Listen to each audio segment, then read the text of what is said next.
गूंगी बहू, अंधी सास। एक परिवार में 5 लोग थे।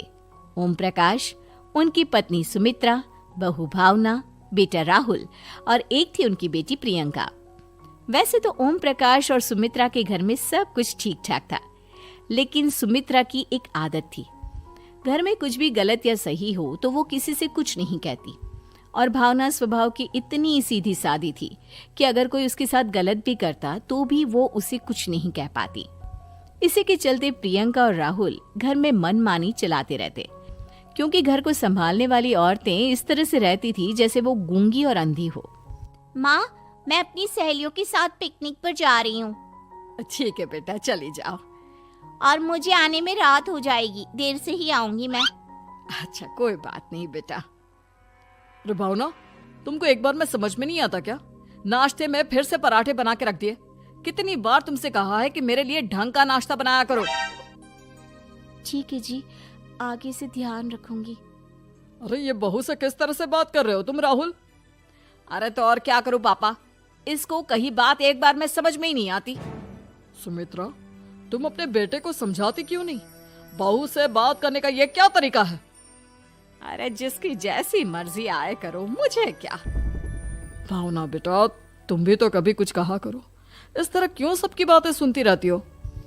कोई बात नहीं पापा जी, सब ठीक है। रात को काफी देर तक प्रियंका घर नहीं आती और जब वापस लौट कर आती है तो एक लड़की के साथ बाइक पर बैठकर। सुमित्रा और भावना दोनों ही प्रियंका को लड़की के साथ देख लेते हैं। आज तो जोर से डांट पड़ने वाली है, लेकिन मैं डर क्यों रही हूँ? माँ तो सब कुछ देखकर भी अंधी बनी रहती है। और रही बात भाभी की, वो किसी को कुछ नहीं बताने वाली। कहने को भगवान ने आवाज दी है, लेकिन गूंगी है गूंगी। अरे प्रियंका बेटा, इतनी रात को कॉलेज से लौट कर आ रही हो? कहाँ गई थी तुम? पापा, वो सहेली के घर पर थी, पढ़ाई करने के लिए रुक गई थी। अच्छा, ठीक है, जाओ अपने कमरे में जाओ और सो जाओ। सुमित्रा ने अपनी बेटी को एक लड़की के साथ इतनी रात को आते देखकर भी उससे कुछ नहीं कहा और भावना ने भी इस बारे में किसी से कोई बात नहीं की। कुछ दिनों के बाद मामा जी का फोन आया था। उन्होंने प्रियंका के लिए कोई रिश्ता ढूंढा है। लड़के वाले उसे देखने आ रहे हैं। अरे मुझे नहीं करनी शादी वादी, किसी लड़की को बुलाने की कोई जरूरत नहीं है। ये तुम क्या कर रही हो प्रियंका बेटा? तुम्हारी शादी की उम्र हो चली है और तुम्हारे मामा जी ने बहुत अच्छा रिश्ता बताया है। पापा, अब जिद क्यों कर रहे हैं? और आप क्यों मेरी मर्जी के खिलाफ शादी कराना चाहते हैं? अरे माँ, इसको समझाइए ना। आपकी बेटी, आप तो बस चुपचाप सब कुछ होते हुए भी देखती रहती हैं। अरे तो क्या कहूँ, और मेरे कहने से क्या हो जाएगा? वैसे भी गलत क्या हो रहा है, सब कुछ सही तो है। भावना बहू, देखो तो प्रियंका हमारी बात नहीं समझेगी, लेकिन वो तुम्हारी हम उम्र है। क्या पता तुम्हारे कहने से उसे कुछ समझ में आ जाए। नहीं पापा जी, मेरे कहने से कुछ नहीं होगा। मैं प्रियंका को कैसे समझा सकती हूँ? वो ननद है मेरी, कहीं मेरी किसी बात का बुरा मान गई तो? सुमित्रा और भावना में से कोई भी प्रियंका को कुछ नहीं समझाता। इस बात से राहुल और ओम प्रकाश जी दोनों ही परेशान हो जाते हैं। और फिर जब लड़का प्रियंका को देखने के लिए आता है, मुझे आपकी बेटी बहुत पसंद है, मैं उसके साथ शादी करने के लिए तैयार हूँ। देखो, मुझे तुमसे शादी नहीं करनी, और ये बात जितनी जल्दी समझ में आ जाए अच्छा रहेगा। अरे तो फिर आप लोगों ने मुझे यहाँ बुलाया ही क्यों? माफ कर दो बेटा, वो हमारी बेटी जरा गुस्से में है, हम उसे समझाने की कोशिश करते हैं। हाँ, देखिए आप नाराज मत होइए, वो तो उसने बस ऐसे ही कह दिया होगा। अरे कोई ऐसे ही कुछ कहता है क्या? और ये आपकी पत्नी और माँ, ये दोनों इस तरह चुपचाप क्यों बैठे हैं, जैसे इस घर के मेंबर ही ना हो? आपके घर में सब कुछ ठीक तो है ना? अरे सब कुछ ठीक है बेटा। सुमित्रा, समझाओ ना अपनी बेटी को। अरे क्या समझाऊं, क्या होगा समझाने से? सब ठीक ही तो हो रहा है, गलत क्या हो रहा है? भावना, प्रियंका को अंदर लेकर जाओ और उससे समझाओ कि कितना अच्छा रिश्ता है। इतना अच्छा लड़का है, इस तरह से बिहेव ना करे। नहीं जी, मैं किसी से कुछ नहीं कह सकती जी। अरे अजीब परिवार है, मुझे तो यहाँ से निकलना पड़ेगा। इस तरह से तो आपकी बेटी की शादी किसी से नहीं हो सकती। जिसके घर की औरतें गूंगी और अंधी बनकर बैठ जाए, उस घर का कुछ नहीं हो सकता। ओम प्रकाश और राहुल सुमित्रा और भावना की हरकतों की वजह से बहुत परेशान हो जाते हैं। एक दिन वो दोनों आपस में बात करते हैं। पापा, समझ में नहीं आता कि भावना और माँ को कैसे समझाया जाए। सही कहते हो बेटा, तुम और मैं काम के सिलसिले में सारा दिन घर के बाहर रहते हैं और घर की दोनों औरतें जिन्हें सारा घर संभालना चाहिए गूंगी और अंधी बनकर बैठी हैं। पापा आप ही बताइए इसका क्या उपाय है। मेरी तो कुछ समझ में नहीं आता बेटा, लेकिन हमें कुछ तो करना पड़ेगा क्योंकि इन सब की वजह से प्रियंका बहुत ज्यादा बिगड़ती जा रही है। तुमने देखा उसे किस तरह से बिहेव किया था। अरे लेकिन पापा हम करेंगे क्या? हमें एक नाटक करना होगा। कुछ दिनों के लिए हम भी गूंगे और बहरे बन जाते हैं, उसके बाद इन दोनों औरतों को अकल आएगी। हाँ पापा, शायद आपकी बात ठीक है।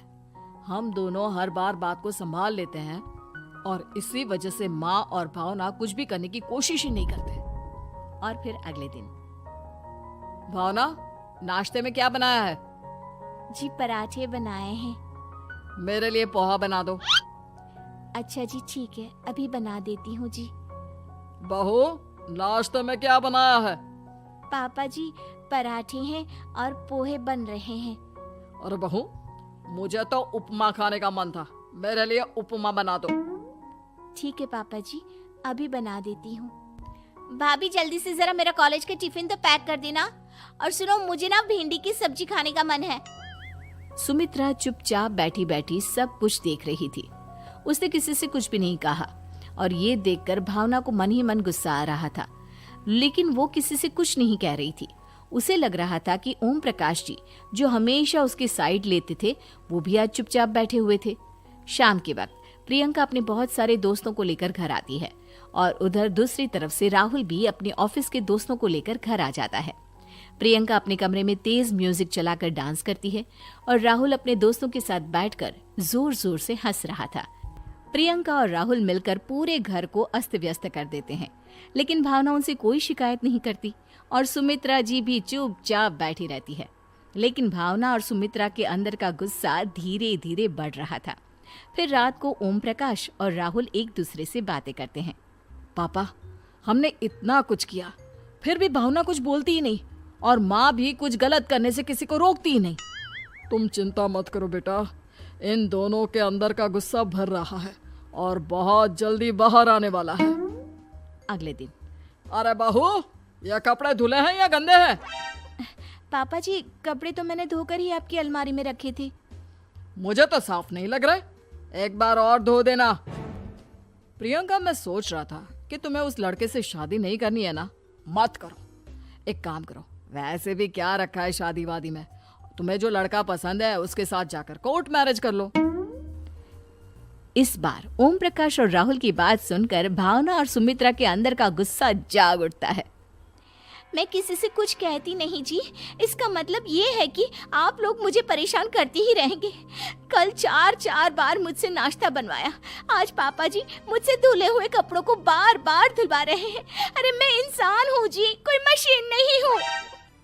तुम दोनों ने मिलकर इस घर की कैसी हालत बना दी है और अपनी बहन को भागकर शादी करने के लिए कह रहे हो। तुम भाई हो या दुश्मन? ओम प्रकाश और राहुल जोर जोर से हंसने लगते हैं। अरे इसमें हंसने की क्या बात है? हम लोग यहाँ इतने परेशान हो रहे हैं जी, तुम लोगों को ऐसी हरकत करने के बाद भी हंसी आ रही है। ये क्या कर रहे हैं जी आप दोनों? यही तो हम चाहते थे कि सुमित्रा तुम अंधी होकर ना बैठी रहो। घर में कुछ भी गलत हो तो उसे रोकने की कोशिश करो। और भावना, तुम अपने साथ हो रहे गलत व्यवहार पर भी कभी मुंह नहीं खोलती, ये सही बात नहीं है। मैं चाहता था कि तुम्हारी भी जुबान खुले, तुम गलत बात का विरोध करो। गूंगी बहू और अंधी सास की ये जोड़ी इस घर में अब नहीं चलेगी।